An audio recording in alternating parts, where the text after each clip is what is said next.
আসসালামু আলাইকুম everyone, welcome back to my channel. আজ আমি চলে আসলাম আর একটি রেসিপি নিয়ে। আশা করছি রেসিপিটা আপনাদের ভালো লাগবে। আজকে আমি কলা দিয়ে পিঠা তৈরি করব, সেই রেসিপিটাই নিয়ে আসলাম। তাহলে দেখতে থাকুন। আমি একটি বল নিয়েছি, এখন নিয়ে নিচ্ছি এখানে পাকা দেখে কলা। আমি 3টি কলা নিয়েছি বড় সাইজের, খোসা ছাড়িয়ে নিয়ে নিচ্ছি।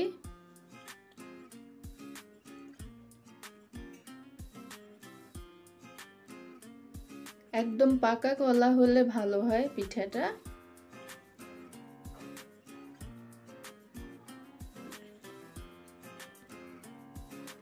দিয়ে নিচ্ছি চালের গুঁড়া,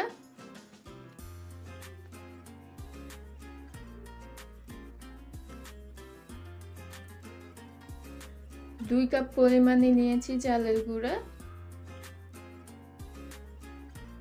নিয়ে নিচ্ছি নারকেল, হাফ কাপ পরিমাণে নারকেল নিয়েছি। আর হাফ কাপ পরিমাণে আমি খেজুরের গুড় নিয়েছি। আপনারা ইচ্ছে করলে গুড়ের পরিবর্তে চিনিটাও দিতে পারেন। গুড় দিলে পিঠাটা খেতে কিন্তু ভালোই লাগে।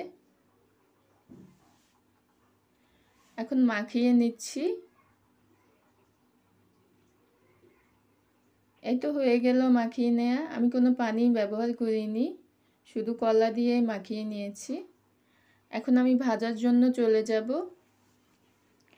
খুবই কম সময়ে কিন্তু এই পিঠাটা তৈরি করা যায়। একটি প্যান বসিয়ে দিয়েছি, এখন দিয়ে দিচ্ছি তেল।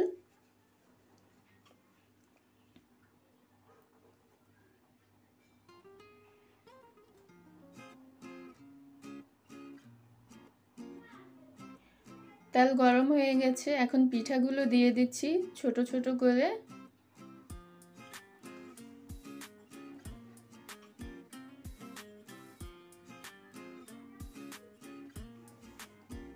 এক সাইড ভাজা হয়ে গেছে, আমি উল্টে দিচ্ছি।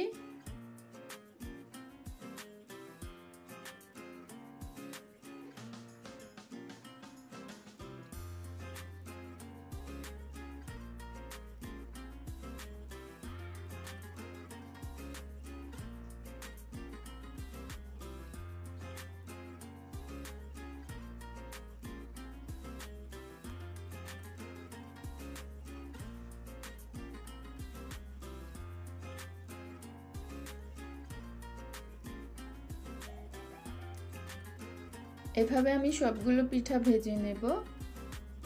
ভাজা হয়ে গেছে, এখন আমি তুলে নিচ্ছি পিঠাগুলো। খুব সুন্দর কালার এসছে।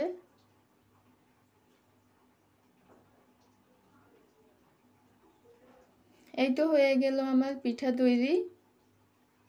আশা করছি আপনাদের ভালো লেগেছে। ভালো লেগে থাকলে আমার চ্যানেলটাকে যারা সাবস্ক্রাইব করেননি তারা সাবস্ক্রাইব করে দিবেন, একটি লাইক দিবেন, কমেন্ট শেয়ার সব কিছু করবেন, আমার পাশেই থাকবেন। তাহলে আবার ফিরে আসবো আমি নতুন কোনো রেসিপি নিয়ে। আজ এই পর্যন্ত, সবাই ভালো থাকবেন, সুস্থ থাকবেন। আল্লাহ হাফেজ।